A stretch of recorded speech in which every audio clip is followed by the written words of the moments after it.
AgroSuede, and welcome everyone to AgroSuede Backyard Garden with me, Michael Junior Suede. In today's video feature, I'm going to show you a very old soil plant that I have growing on the roof.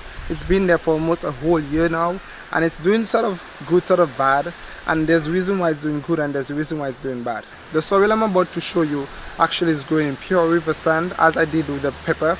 It's doing sort of good because it's actually live still. If you remembered from past videos, I showed that my soil plants is dying from a serious root fungus or root rot problem, and it's actually doing very well on the roof. And it's mainly doing well because of this type of soil. It's a sandy soil which actually retains moisture, but it do not actually keep the soil extremely wet. And that is allowing the soil plant to actually survive, and at the same time it's actually preventing the root rot. Now the bad thing about growing it on the roof is that it's not getting any nutrients, and I'm pretty much afraid actually to add compost material to this soil because I do not want it to get infected, even in case there's an infection going on that's actually killing the soil plants at the roots. Because this problem is not only happening in my backyard garden, it's happening all over the country. So this is the sorrel. As you can see, it's not too bad. It actually pruned it and it's actually growing up and up. But as you can see, it's not a very leafy plant right now. It do not have a lot of leaves, and the leaves are not extremely green, they're actually yellow. And I actually gave it some water or liquid chicken manure. That's why it's actually a bit brighter, meaning the leaves are a bit brighter. So I'm trying this out, giving it liquid, basically liquid pen manure. So what I started doing, I started to put chicken manure in a socks and dipping it in water for about a week and taking that liquid to wet it. So now I'm going to remove all these. There are about 12 of them here. 1, 2, 3, 4, 5, 6, 7, 8, 9, 10, 11, 12, 13, 14. 15 actually, not 12, 15 of them. Actually, I'm going to remove them and I'm going to plant them in another garden far away from here, so that's why I'm going to remove them. But another thing about that is that it's actually growing in this sandy soil, very light. It's actually very easy for me to remove these plants without causing too much distress on the leaves. And this is one thing that I'm going to show you how you could actually do that. So first thing you will basically need is a cutlass, a very long cutlass, and one that can bend very well. Be careful, but one that can bend very well. It's a very old cutlass. My grandmother actually gave it to me, so it's very old, but it's very strong. But at the same time, let's see if you can see it, it can actually bend very well. So I'm going to show you how I actually removed a lot more soil plants because I had a lot more in there. I think I had about 30.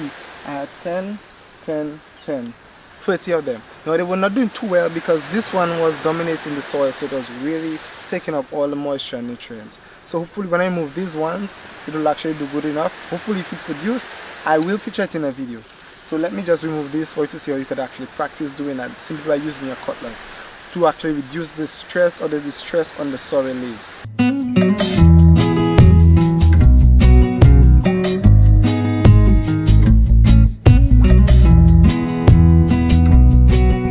The first thing you do, you take your cutlass and put it on the side at a 45-degree angle into the soil.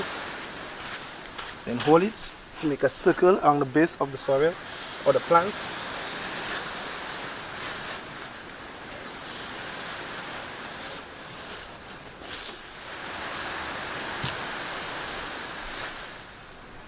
Now as you can see, the roots, they are not damaged. I didn't just pull them out. I mean, the big roots, obviously they cut off, but at the same time it's not distressful on the plant. So because it's sandy, just do that. Take your bucket of water and just put it in there.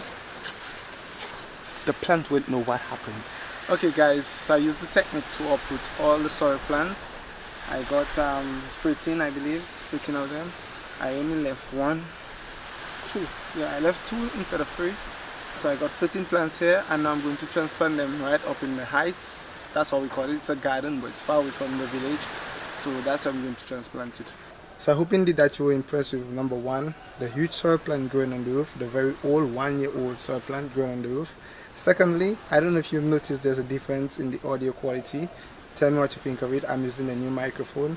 Tell me what you think of it, and also the camcorder. Is the quality good enough? Can I improve it? Should I improve it? Is it good? Tell me. Don't forget, comment below.